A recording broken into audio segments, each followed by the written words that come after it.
ለተመረቃችሁ ሁሉ እንኳን ደስ አላችሁ።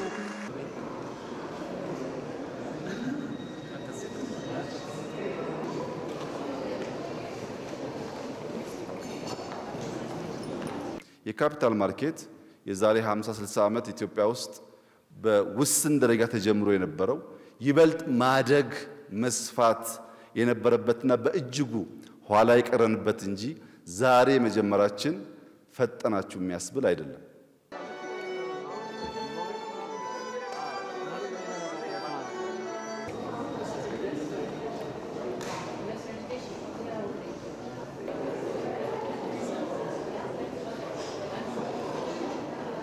ከካፒታል ማርኬት አንጻር ብዙ ስጋት ሊገባቸው አያስፈልግም። መንግስት በጣም ትላልቅ ኩባንያዎች አሉት። በአፍሪካ ቀደም እንዳነሳሁት ያሉት ትላልቅ ኩባንያዎች በዚህ ስርዓት ውስጥ የሚመዘገቡና የህዝብ ሀብት ህዝብ የሚሸጥ የሚገዛባቸው ትራንዛክት የሚያደርግባቸው ኩባንያዎች ስለሚሆኑ